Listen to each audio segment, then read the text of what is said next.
అక్కడ లేనంత మాత్రాన శౌర్య కనిపించకపోవడానికి వాళ్లకు సంబంధం లేదనుకోవడానికి వీల్లేదు.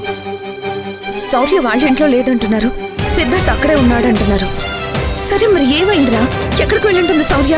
ఎవరు తీసుకెళ్ళుంటారు? వాళ్ళు తప్ప మనకు వేరే శత్రువులు లేరు కదా.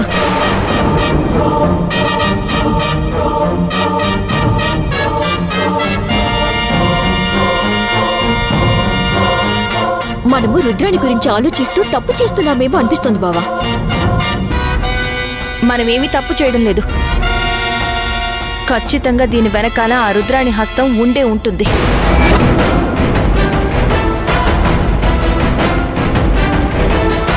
తను తప్ప మన శౌర్య కనిపించిపోవడానికి వేరే వాళ్ళు ఎవరు కారణం కాదు. నువ్వేదో చూసినట్టు మాట్లాడతావేంటి? వాళ్ళతో గొడవలున్నాయని చెప్పేసి ఊరికే వాళ్ళ మీదకి వెళ్తే ఊరుకుంటారా? మా అమ్మాయి కనిపించకపోవటానికి కారణం మీరే అని వాళ్ళింటికి వెళ్లి గొడవ పడితే వాళ్ళు పోలీస్ కేసు పెట్టి మనల్ని లోపల వేస్తారు.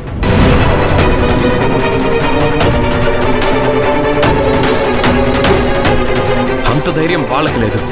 వెళ్ళి మా చెల్లెలు ఎక్కడా అని అడిగి నట్టింట్లో కూర్చుంటే వణుకుతూ నిలబడ్డారు. వాళ్ళేంటి పోలీసులు పిలిపించి మమ్మల్ని అరెస్ట్ చేయించేది? అది కాదు మాధవా, మనం వాళ్ళని అనవసరంగా అనుమానిస్తున్నామేమో అని అంటున్నానంతే. వాళ్ళు కాదంటే నువ్వేమన్నా చేశావా?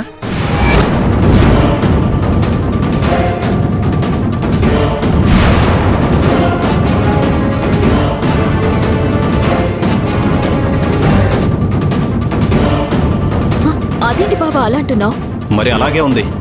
డబ్బుల కోసం సొంత ఆస్తి మీదే కమిషన్ తీసుకున్న దానివి. ఇప్పుడు కూడా డబ్బుల కోసం కకృతిపడి వాళ్లతో చేతులు కలిపి శౌర్య కనిపించకుండా చేశావేమో.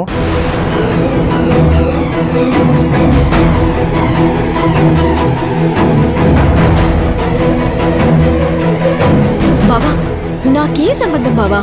నేనేమైనా పరాయిదాన్నా? శౌర్య నాకేమైనా పరాయిదా? నా ఆడపడుచు విషయంలో నేను అలా ఎలా చేస్తాను?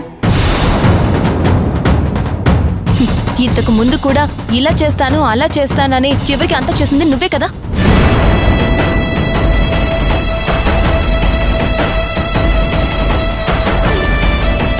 ఇష్టం వచ్చినట్టు మాట్లాడుకు భూమి. అటు తిరిగి ఇటు తిరిగి ఈ విషయాన్ని నా నెత్తికి చుట్టాలని చూస్తున్నావా? ఒకసారి తప్పు చేస్తే ఎవరికైనా అనుమానం ముందుగా వాళ్లపైనే వస్తుంది. నువ్వు ఇంతకు ముందు చేసినవన్నీ అలాంటివే కదా. అయినా ఆ రుద్రాణిని ఏదో అంటే నిన్నే అన్నట్టుగా ఎందుకు అలా ఫీల్ అవుతున్నావు? నువ్వు కాసేపు కామ్గా ఉండలేవా?